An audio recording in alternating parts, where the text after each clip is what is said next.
قام رسول اللہ صلی اللہ علیہ وسلم لیلۃ من لیالی کہ نبی علیہ السلام ایک رات میں تہجد کے لیے کھڑے ہوئے. فقال آپ نے پڑھا بسم اللہ الرحمن الرحیم ثم بکا، پھر رونا شروع کر دیا. بسم اللہ پڑھ کے رونا شروع کر دیا. پھر آپ نے بسم اللہ الرحمن الرحیم پڑھی، پھر رونا شروع کر دیا. روتے روتے پھر آپ نے بسم اللہ الرحمن الرحیم پڑھی، پھر رونا شروع کر دیا. اس کے بعد فرمایا اس شخص کے لیے بربادی ہو جسے اللہ رب العزت کی رحمت نہیں پہنچتی. اور ایک روایت میں آتا ہے کہ ایک مرتبہ نبی علیہ السلام، ایک آیت ہے، پوری رات وہ ایک آیت پڑھتے رہے اور روتے رہے، پوری رات ایک آیت پڑھتے رہے اور روتے رہے. وہ کون سی آیت تھی؟ ان تعذبہم فانہم عبادک وان تغفر لہم فانک انت العزیز الحکیم. اللہ اگر آپ نے ان کو عذاب دیا تو یہ تیرے بندے ہیں، اگر آپ معاف کر دیں تو آپ بے شک مغفرت کرنے والے ہیں، رحم کرنے والے ہیں. ساری رات امت کے لیے مانگتے رہے. رمضان المبارک میں حضرت جبرائیل علیہ السلام تشریف لاتے اور رسول اللہ صلی اللہ علیہ وسلم کے ساتھ قرآن مجید کا دور کرتے. اور آخر رمضان میں نبی علیہ السلام نے 2 مرتبہ ان کے ساتھ دور فرمایا. حضرت عثمان غنی رضی اللہ تعالی عنہ رمضان المبارک میں ہر دن میں ایک قرآن مجید مکمل کرتے. 30 روزے اگر ہوتے تو 30 قرآن مجید ان کے مکمل ہوتے. 29 روزے ہوتے تو 29 قرآن پاک مکمل. حضرت عبداللہ ابن عمر رضی اللہ تعالی عنہما میں عائشہ صدیقہ رضی اللہ عنہ سے روایت کرتے ہیں کہ میں عائشہ نے فرمایا کہ ایک مرتبہ نبی علیہ السلام رات کو آئے اور بستر پر آ کے لیٹ گئے اور کہنے لگے اے عائشہ مجھے چھوڑ، میں اپنے رب کی عبادت میں مشغول ہو جاؤں. فرماتی ہیں کہ نبی علیہ السلام پھر نماز کے لیے کھڑے ہو گئے اور یہاں تک کہ میں نے دیکھا کہ رسول اللہ صلی اللہ علیہ وسلم کھڑے ہوئے ہیں، آنسو جاری ہیں اور نیچے زمین پہ پہنچتے چلے جا رہے ہیں، قرآن پڑھتے جا رہے ہیں اور روتے جا رہے ہیں. آخر یہ آنسوں کی لڑیاں کیوں جاری ہوتی تھیں؟ ہم بھی تو یہی قرآن پڑھتے ہیں، ہمارا قرآن کوئی اور تو نہیں ہے، ہم بھی یہی قرآن پڑھتے ہیں. کہ کیوں جاری ہوتی تھیں ان کے ہاں؟ کہ ان کے دل صاف ہوا کرتے تھے. عین آنکھ کو کہتے ہیں اور عین چشمے کو بھی کہتے ہیں، کنویں کو. جس چشمے سے کنویں سے پانی آ رہا ہو وہ سب کو اچھا لگتا ہے، اور جو چشمہ خشک ہو جائے وہ کسی کو اچھا نہیں لگتا. اسی طرح یہ جو آنکھیں ہیں، یہ عین، اگر ان سے اللہ کی محبت میں، خوف میں آنسو جاری ہوں یہ اللہ کے ہاں قبول ہیں، اور جو آنکھیں خشک ہو جائیں، پتھر ہو جائیں، ان کی پھر اللہ کے ہاں کوئی قدر نہیں ہے. کاش ہم بھی اس رمضان میں چند آنسو اللہ کی محبت میں نکال لیں. یہ کب نکلیں گی؟ جب نامحرم سے ہٹیں گی، جب اسکرین کے تماشوں سے ہٹیں گی، پھر اندر کوئی رحمت کی باتیں پیدا ہوں گی.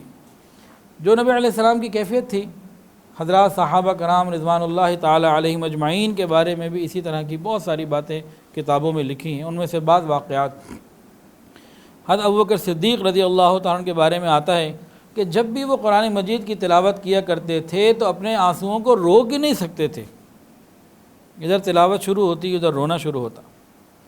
حضرت عمر فاروق رضی اللہ عنہ کا معاملہ بھی ایسا ہی تھا کہ ایک مرتبہ جب لوگوں کو نماز پڑھانے لگے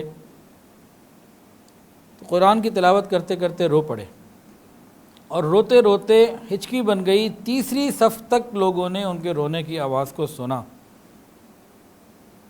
اور انہی کے بیٹے حضرت عبداللہ ابن عمر رضی اللہ تعالی عنہما قرآن مجید کی تلاوت کر رہے تھے. کرتے کرتے کرتے یہاں پہنچے یوم یقوم الناس لرب العالمین، وہ دن قیامت کا کہ جس دن انسان اپنے پروردگار کے حضور کھڑا ہوگا. بس وہ قیامت کے دن کا خیال اور خوف خدا دل پہ آیا، رو پڑے، روتے رہے اور اس کے بعد قرأت کر ہی نہ سکے، اتنا گریہ جاری ہو گیا، تلاوت آگے بڑھا ہی نہ سکے.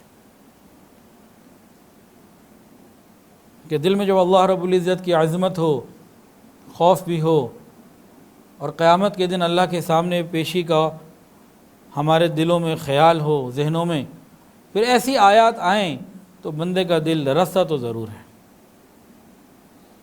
وہ دن قیامت کا کہ جب بندہ اللہ کے سامنے کھڑا ہوگا، یوم یقوم الناس لرب العالمین، انسانیت اللہ کے سامنے کھڑی ہوگی تو میں بھی کھڑا ہوں گا، میرے ساتھ کیا ہوگا؟ جب قیامت کا یہ خیال آ جاتا ہے تو پھر دل نرم ضرور ہوتا ہے. حضرت عمر فاروق رضی اللہ تعالیٰ عنہ کے بارے میں آتا ہے کانا فی وجہ عمر ابن خطاب اسودان من البکا، خطان اسودان، ان کے چہرے کے اوپر دو لائنیں بن گئی تھی رونے کی وجہ سے، دو کالی لائنیں، اتنے آنسو کثرت سے گرتے تھے کہ چہرے کے اوپر دو کالی لائنیں بن گئی تھیں۔ کون؟ عمر فاروق رضی اللہ تعالی عنہ، اتنا روتے تھے۔ حضرت علی رضی اللہ عنہ کے بارے میں آتا ہے کہ ایک مرتبہ محراب میں رو رہے تھے قرآن پڑھتے ہوئے، اور اتنا رو رہے تھے کہ آنسو جو ہیں داڑھی کے اندر سے نیچے گر رہے تھے۔ زرارہ بن اوفا ایک قاضی تھے بصرہ شہر کے، تہجد میں قرآن پڑھ رہے تھے، پڑھتے پڑھتے یہاں پہنچے فَإِذَا نُقِرَ فِي النَّاقُورِ، اور وہیں کے وہیں گرے اور فوت ہو گئے۔ ہم لوگ یہ تو چاہتے ہیں کہ نماز میں سجدے میں موت آئے، لیکن نماز کے لیے تیار نہیں ہوتے۔ خواہش ہم سب کی یہی ہے کہ دوران نماز، دوران طواف، گنبد خضرا کے سامنے، جالیوں کے سامنے، سجدے میں ہمیں موت آئے۔ اس قسم کی خواہشات تقریباً ہم سب کی ہیں، لیکن 5 وقت نماز با جماعت پڑھنا یہ ہمارے لیے مشکل ہے۔ امام نووی رحمۃ اللہ نے ایک بات لکھی ہے، وہ فرماتے ہیں کہ جو بندہ تلاوت قرآن کرتے وقت نہیں روتا، اس کو اپنے نہ رونے پہ رونے کی ضرورت ہے کہ فَإِنَّهُ أَعْظَمُ الْمَصَائِبِ، یہ بہت بڑی مصیبت میں گرفتار ہے یہ شخص کہ اللہ کا قرآن پڑھ رہا ہے، اسے رونا نہیں آتا۔ یہ شخص تو بہت بڑی محرومی کے اندر ہے، یہ بڑی مصیبت کے اندر مبتلا ہے یہ شخص کہ اللہ کا قرآن پڑھ رہا ہے، سن رہا ہے، اس کو رونا نہیں آتا۔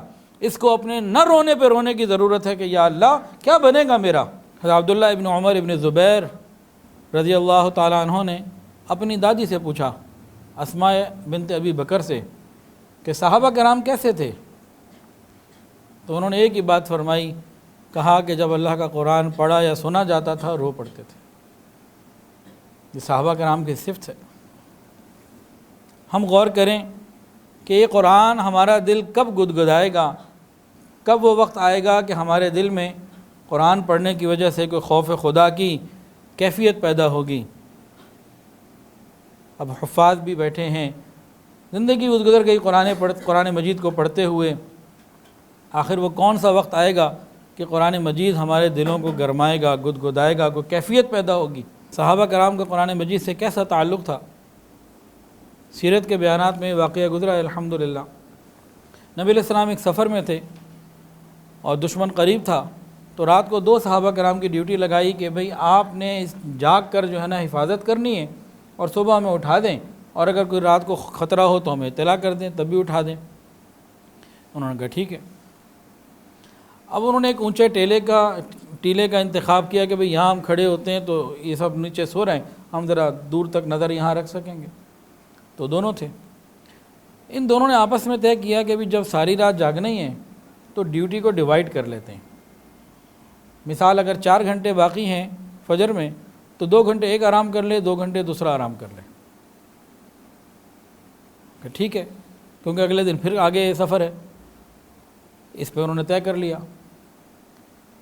اب جو اکیلے رہ گئے تھے نا، انہوں نے سوچا جب جاگنا ہی ہے تو اللہ کا قرآن کیوں نہ نماز میں پڑھا جائے۔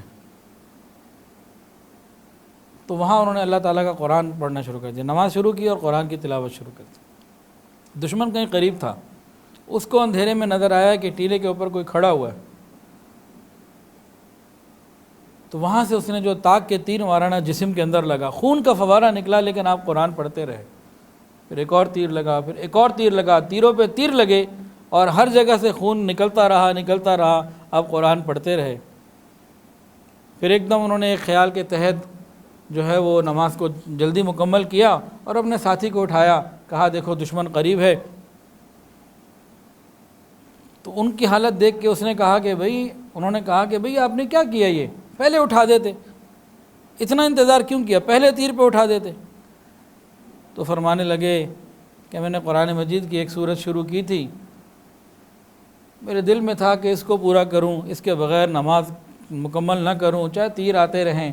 پھر خیال یہ آ گیا کہ میں تو یہاں ایک ڈیوٹی پہ کھڑا ہوا ہوں، اگر شوق قرآن اور تلاوت قرآن کی وجہ سے مجھے تیر لگتے رہے اور میں بے ہوش ہو گیا، فینٹ ہو گیا، ایسا کوئی معاملہ پیش آ گیا تو میرا فرض منصبی متاثر ہو جائے گا۔ اس لیے میں نے اس صورت کو چھوڑا چھوڑنا نہیں میں چاہتا تھا، اتنا مجھے اس میں مزہ آ رہا تھا، چھوڑنا نہیں میں چاہتا تھا، اس لیے چھوڑا کہ میرا فرض منصبی کہیں فوت نہ ہو جائے۔ تو یہ ان کی کیفیت تلاوت قرآن میں ہوتی تھی۔ ویڈیو کے نیچے سبسکرائب کے بٹن پہ کلک کریں، بیل کے آئیکن پہ کلک کیجئے تاکہ ہر نئی ویڈیو کی نوٹیفیکیشن آپ کو مل جائے۔